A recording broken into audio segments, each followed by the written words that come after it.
Narración del tercer cuento de la tercera jornada de la obra Decameron del autor Giovanni Boccaccio.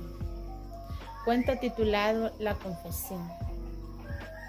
Una mujer joven se enamora e induce a un religioso sin que éste lo advierta, y tomándole por confesor a que ayude a satisfacer sus deseos cerca de su amado, afectando una gran pureza de conciencia. Esta narración inicia cuando la reina le dice a Filomena: es tu turno de hablar. Filomena dice: os contaré, dice, una magnífica burla que una hermosa dama hizo a un célebre religioso. Yo sé que les agradará mucho, pues los religiosos se creen sabios y astutos más que las demás personas, pero en realidad son tontos e hipócritas. Filomena dice que hace pocos años en Florencia, donde reinaba la galantería por encima del amor y la fidelidad, una hermosa dama llena de gracia, a quien, dice ella, yo conozco, sé su nombre, pero no lo diré, al igual que los demás personajes que figuran en esta historia. Esta dama era descendiente de una familia muy distinguida, pero se ve obligada a contraer matrimonio con un fabricante de lana, a quien ella nunca se resignó a entregar su corazón, porque no lo amaba. Ella pensaba que una persona distinguida no podía casarse con una persona que fuera de un rango más bajo que el de ella. Su desdén aumentó cuando comprobó que a pesar de las riquezas y de todos los méritos de su marido, se reducía a desenredar una madeja. Entonces ella decidió a nunca más concederle favores, sino a la fuerza, y buscar a alguien que halagara su amor propio y que fuese digno de sus caricias más que aquel fabricante de tejido. Su propósito continuó. Se enamoró locamente de un joven, a quien si no lo veía durante el día, en la noche no podía conciliar su sueño, es decir, no podía dormir. El joven ignoraba todo este amor del cual él era objeto, y ella no se lo podía hacer saber a través de cartas o recados, porque era demasiado prudente y también temía a que esto pudiese traer una consecuencia. Pero se da cuenta de que este joven visita con bastante frecuencia a un religioso, quien tiene una fama de su vida de santidad. Y dice ella: este religioso puede ser mi intermediario acerca del hombre al que he amado, pero piensa cómo llegar donde está este religioso. Pero ella se conduce hasta el convento, llega, hace llamar al monje, y el monje inmediatamente comprendió que se trataba de una dama de la forma. Él, muy complacido, le oyó. Al terminar la confesión, la dama añade y le dice: reverendo padre, necesito vuestra ayuda y vuestro consejo acerca de lo que basta oír. Tú, le dice, ya me conoces a mí, incluso ya sabes quiénes son mis padres. También yo te dije quién es mi marido. Lo que no sabéis es que mi marido me ama más que su propia vida. ¿Qué no voy a desear yo? Que él me lo conceda. Es muy rico, le dice, y puede gastar toda su fortuna para conceder mis gustos. Por todas estas cosas, le dice, yo también lo amo a él con ternura y soy capaz de todo por él. Pero, le dice, hay un sujeto al cual ignoro su nombre que me molesta. Él no sabe, le dice, que mi forma de pensar ni mi forma de ser. Pero, le dice, no puedo ni salir yo a la puerta de la casa, ni asomarme por la ventana cuando, le dice, se me presenta ante mis ojos. Tú sabes, le dice, que esto a mí no me agrada. Es un joven bastante alto, muy distinguido, viste casi siempre de negro. Y si no me equivoco, le dice, visita con frecuencia este lugar. Yo le iba a hacer saber a mis hermanos acerca de la conducta de este joven. Pero pensé, le dicen, que los hombres no resuelven las cosas si no es a través de armas. Y para no hacer escándalo, le dice, mejor acude a ti. Yo sé que tus palabras son escuchadas por todos, tanto por amigos como por desconocidos. Y yo necesito, le dice, que reprendas la conducta de este joven y lo obligues, le dice, a que cese esta persecución. A Dios gracias, le dice. Hay infinidad de mujeres que estuviesen encantadas de recibir su galantería, le dice, pero a mí no me agrada este tipo de homenajes. Dicho esto, bajó su cabeza como si fuera a llorar. El santo varón comprendió que se trataba de su amigo y elogió mucho a la dama por su buena disposición. Él estaba firmemente convencido de que era verdad. Le prometió que reprendería al joven por su conducta para que jamás la volviera a importunarla. Después, como sabía que era rica, le habló de la calidad de las limosnas y sus necesidades. Yo suplico, añadió la dama, que penséis en todo lo que he dicho, y si él dice que nada de ello es cierto, responderle que yo misma lo he contado, y que en repetidas ocasiones he rogado intervenir en el asunto. Terminada la confesión, la dama, sin olvidar las recomendaciones del monje sobre la limosna, depositó en sus manos una bolsa repleta de dinero y que dijera algunas misas por el eterno descanso de sus difuntos. Hecho esto, salió y se dirigió a su casa. Poco después el joven fue a visitar al monje, según su costumbre. Conversaron de cosas diferentes. El religioso reprochó a su amigo con amables frases su conducta acerca de la dama. Sorprendido el joven al oír esas palabras, ya que ni siquiera conocía a la dama, porque la pasaba de tarde en tarde nada más. Quiso excusarse, pero el monje dijo, no esforcéis en fingir sorpresa, ni neguéis en vano. Ha sido la propia interesada que se ha venido a lamentar de tu proceder. Además, que semejante locura no son convenientes. Os prevengo que se trata de una dama que siente desprecio por vuestro modo de comportarse. Por lo tanto, os ruego, en beneficio de vuestro honor y la tranquilidad de ella, que no continúes cortejándola y que la dejes tranquila. El joven, más avisado que el santo varón, comprendió la estrategia de la dama y, fingiendo avergonzarse, dijo que no volvería a molestarla. Pero tan pronto como salió del convento, se dirigió hacia la casa donde ella vivía. La dama, que siempre estaba acechando desde la pequeña ventana para verle pasar, se mostró tan alegre y le dirigió una mirada tan dulce que el joven comprendió que no se había equivocado en sus suposiciones. Después de aquel día, y por satisfacción suya y de la dama, pasó repetidas veces ante la casa, bajo pretexto de sus negocios. Comprendiendo la dama al cabo de algún tiempo que era correspondida por el joven, quiso excitarle y convencerle del amor, por lo que volvió a ver al santo monje y, sentándose a sus pies, comenzó a llorar. El santo varón le preguntó qué nuevas desgracias le afligían.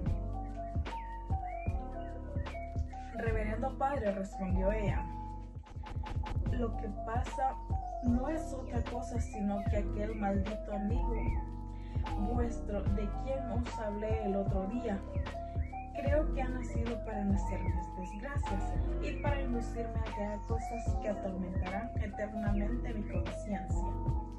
¿Cómo?, exclamó el monje. ¿No ha renunciado al importunaos? No, por cierto, repuso la dama.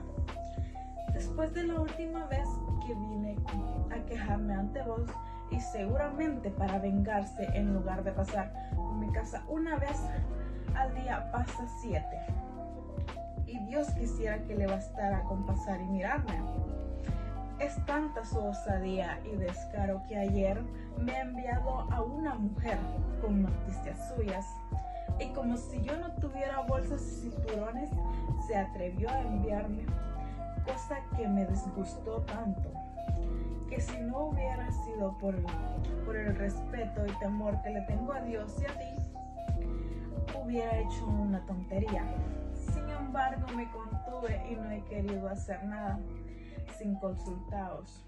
Primero devolví las cosas a la mujer que me lo había traído, pero temiendo que ella se quedara con dichos objetos y le dijera que los había aceptado, como tengo entendido, la volví a llamar y llena de cólera se los quité de las manos y os lo traigo para que se los devolvéis y le digas que yo no necesito cosas suyas, pues gracias a Dios mi marido me da más cosas de las que deseo.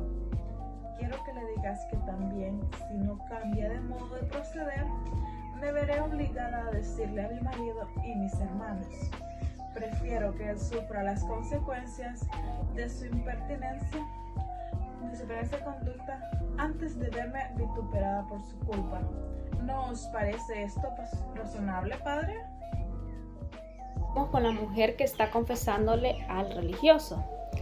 Esta mujer se sacó de debajo de su vestido una bolsa muy bonita y un cinturón valioso y se los tiró al religioso en su rodilla.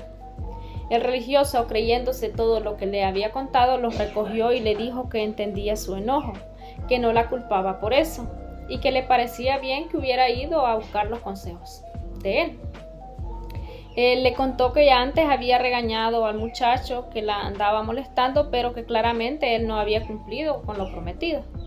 Le aseguró que esta vez lo iba a reprender con más fuerza, por lo que debía de cumplir su palabra, porque no lo había hecho. También le aconsejó que no se dejara llevar por su enojo, que no le fuera a contar a sus familiares de lo que ella estaba pasando, y que si ella sentía miedo de que su honor se viera afectado, que no se preocupara, porque él le iba a dar testimonio de su virtud tanto a Dios como a las demás personas. La mujer se notaba más tranquila después de escucharlo, pero en realidad ella se había dado cuenta de lo codicioso que era esta persona.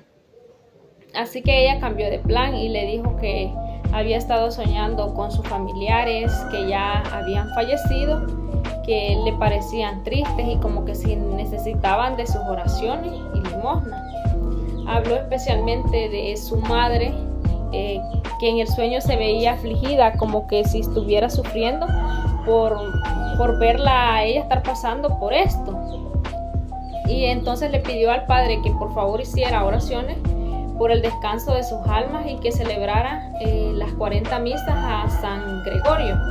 Mientras le decía todo esto, le puso un florín en las manos al religioso y la recibió muy feliz y muy alegre, diciéndole palabras bonitas y dándole ejemplos y cosas así. Al final ya le dio su bendición y la despidió. Apenas ella se fue, el padre mandó a llamar a su amigo, porque él no se dio cuenta de que era un engaño por parte de la mujer. El amigo de él, cuando llegó, nomás entrar, al verle la cara al religioso, ya se imaginaba que había llegado esta mujer a estarle diciendo cosas, a estarle contando cosas, y así que se quedó callado esperando a que hablara. El confesor empezó a repetirle todo lo que ella le había dicho y encima lo regañó con todo esto lo que ella le había dicho, diciéndole que cómo era posible que se atrevió a hacerle esto a esta dama. El joven, que no entendía muy bien para dónde iba todo esto, que por qué la mujer llegaba a estar inventando cosas de él, intentó defenderse un poco, pero diciendo que él no había enviado ni la bolsa ni el cinturón, como para contradecir lo que ella había dicho. Pero el padre, ya bien enojado, le preguntó que cómo se atrevía a negarlo si ella misma se lo había llevado llorando. Se los enseñó y le dijo: aquí los tienes, le dijo. Entonces el joven fingió sentirse avergonzado y le contestó que sí, que había actuado mal y que la dama estaba bien molesta y que mejor no hablaran más de eso y que ya no lo volvería a hacer. El religioso aprovechó para darle un sermón de la moral y le devolvió la bolsa y el cinturón, pidiéndole que no siguiera portándose de esta manera. El joven volvió a prometerle que no lo haría más y salió muy encantado, no solo porque ella tenía la seguridad de que la dama lo quería, sino también porque se había dado cuenta de que el regalo era muy costoso y que ella se lo había dado. En cuanto dejó al padre, se fue al campo, a un lugar donde ella podía verlo y darse cuenta de que él había recibido sus cosas. Y así fue. La mujer se alegró muchísimo al saber que todo su plan estaba saliendo mejor de lo que se imaginaba. Solo estaba esperando a que su marido se ausentara para poder hacer lo que tanto deseaba.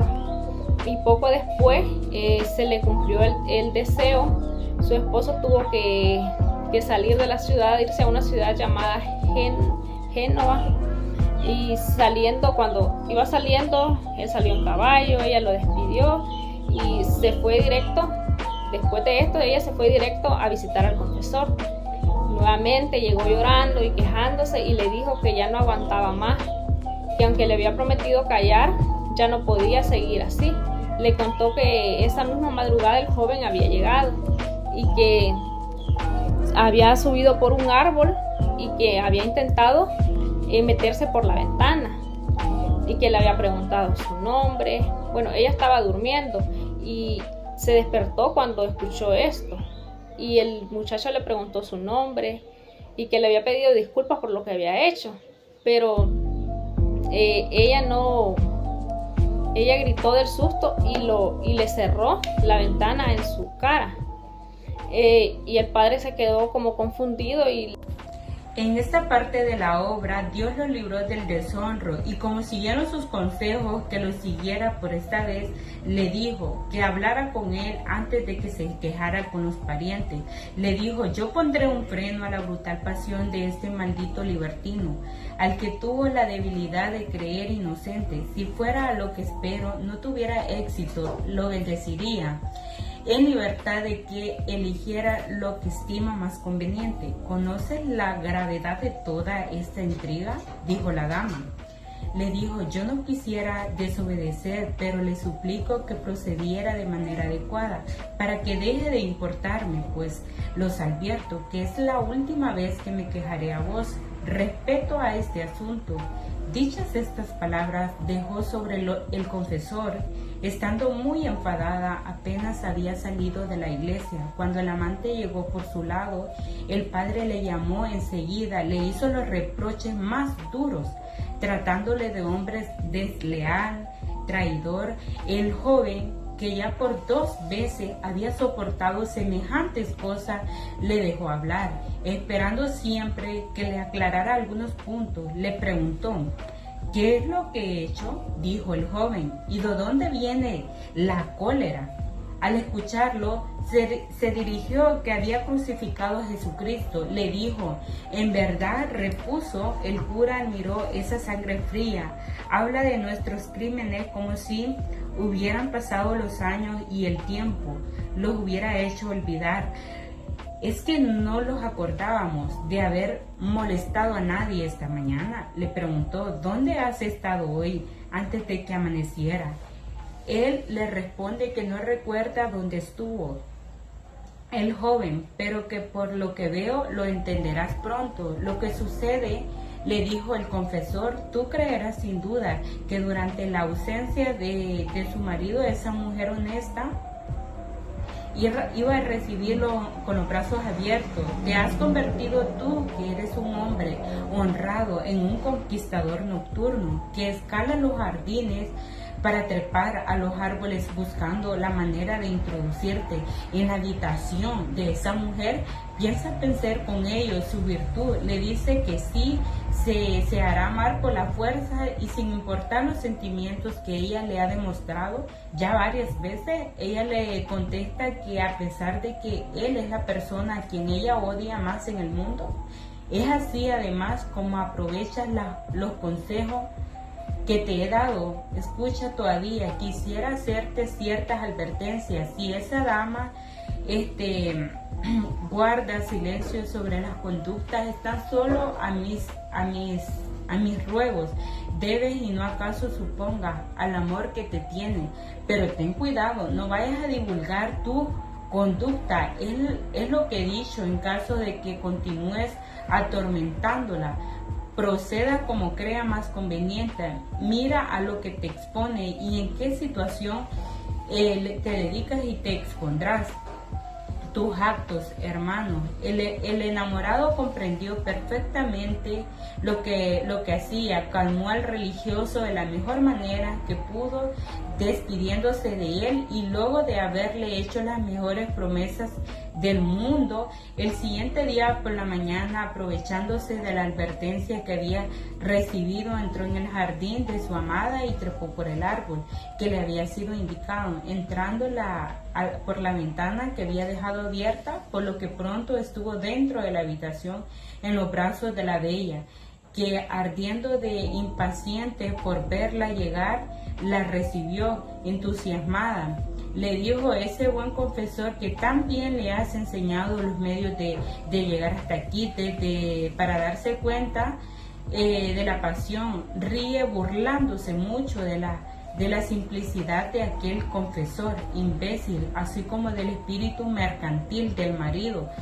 Tomaron después también sus medidas, que no tuvieron necesidad de ayudar del buen padre para verse de nuevo y gustar en noches sucesivas del parecido placer.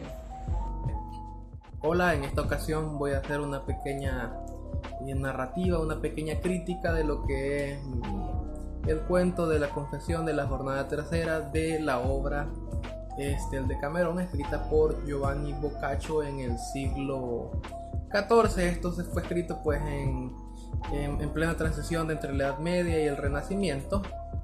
Esta obra, compuesta por 100 cuentos por un grupo de jóvenes que se refugian en el campo pues a huir de lo que es la peste. Cada cuento se reflejan distintos aspectos de la sociedad de la época, pues con humor, picardía y cierta mirada aguda y crítica pues a lo que es la sociedad de esa época. En este momento pues les voy a contar un poco de lo que es el conflicto y la inversión de roles en lo que es este cuento. Menciona que pues la protagonista de esta historia es una joven que, lejos de representar el modelo pasivo de la época y sumiso que se atribuía a las mujeres en esta época, en la Edad Media, se muestra pues segura de sí misma, perspicaz, y ella decide que se enamora de un monje que, a pesar de sus votos religiosos, se ve atraído por la belleza de esta mujer y la insistencia que esta misma hace.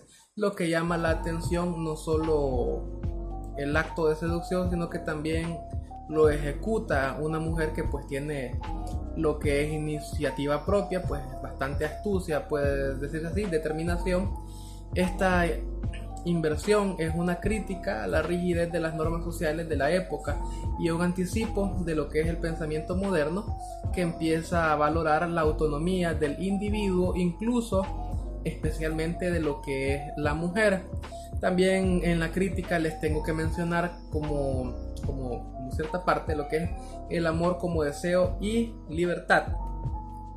En este cuento el amor no se presenta como un sentimiento idealizado o espiritual, como se solía representar en la literatura medieval, sino que pues como un deseo natural, físico, y que pues es bastante importante recalcar que es un deseo que nace en la mujer y que no solo es castigado ni condenado.